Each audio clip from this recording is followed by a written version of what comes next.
नियोजन नीति को लेके 2 तारीख का कैबिनेट बैठक रखा गया है।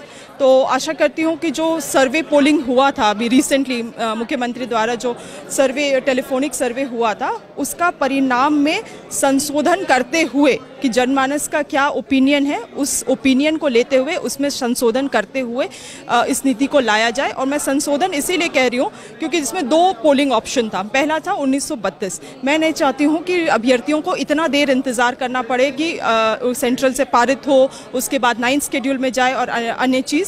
और दूसरी बात रही आपकी 2016 का जो ऑप्शन है उसमें भी 60 और 40% उसको अगर किसी तरह से सरकार लाती है तो उसमें परसेंटेज को चेंज करने की ज़रूरत है, जिस तरह से यहाँ के तहत यहाँ के जो स्थानीय लोग हैं उनको ज़्यादा से ज़्यादा परसेंटेज मिल सके। और बहुत सारी चीज़ों को भी संवैधानिक रूप से टाइट करने की ज़रूरत है इस नियमावली में और उसे लाया जाए। मतलब यही हमारा पर्सनल सुझाव है सरकार को, क्योंकि 2 ऑप्शन फ्लोट किया गया है सरकार द्वारा और इसमें हमारा सुझाव मुख्यमंत्री जी को यही था कि जो परसेंटेज है उसको बढ़ाया जाए।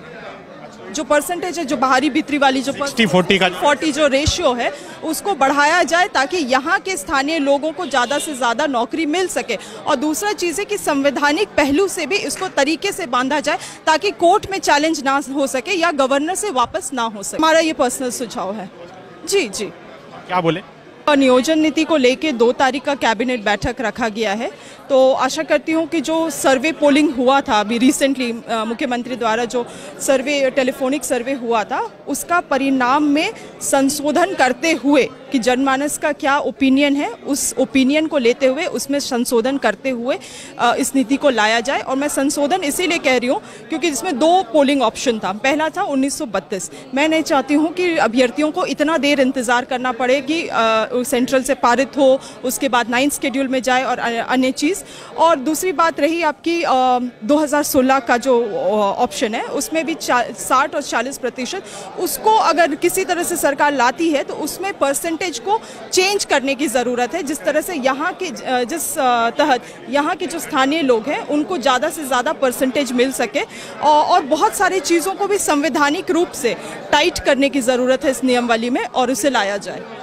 मतलब यही हमारा पर्सनल सुझाव है सरकार को, क्योंकि 2 ऑप्शन फ्लोट किया गया है सरकार द्वारा और इसमें हमारा सुझाव मुख्यमंत्री जी को यही था कि जो परसेंटेज है उसको बढ़ाया जाए। जो परसेंटेज है जो बाहरी भीतरी वाली जो 40 जो रेशियो है उसको बढ़ाया जाए ताकि यहाँ के स्थानीय लोगों को ज़्यादा से ज़्यादा नौकरी मिल सके। और दूसरा चीज़ है कि संवैधानिक पहलू से भी इसको तरीके से बांधा जाए ताकि कोर्ट में चैलेंज ना हो सके या गवर्नर से वापस ना हो सके। नियोजन नीति को लेके 2 तारीख का कैबिनेट बैठक रखा गया है। तो आशा करती हूँ कि जो सर्वे पोलिंग हुआ था अभी रिसेंटली मुख्यमंत्री द्वारा जो सर्वे टेलीफोनिक सर्वे हुआ था उसका परिणाम में संशोधन करते हुए कि जनमानस का क्या ओपिनियन है उस ओपिनियन को लेते हुए उसमें संशोधन करते हुए इस नीति को लाया जाए। और मैं संशोधन इसीलिए कह रही हूँ क्योंकि इसमें 2 पोलिंग ऑप्शन था। पहला था 1932। मैं नहीं चाहती हूँ कि अभ्यर्थियों को इतना देर इंतज़ार करना पड़े कि सेंट्रल से पारित हो उसके बाद 9th शेड्यूल में जाए और अन्य चीज़। और दूसरी बात रही आपकी 2016 का जो ऑप्शन है उसमें भी 60 और 40% उसको अगर किसी तरह से सरकार लाती है तो उसमें परसेंटेज को चेंज करने की ज़रूरत है, जिस तरह से यहाँ के तहत यहाँ के जो स्थानीय लोग हैं उनको ज़्यादा से ज़्यादा परसेंटेज मिल सके।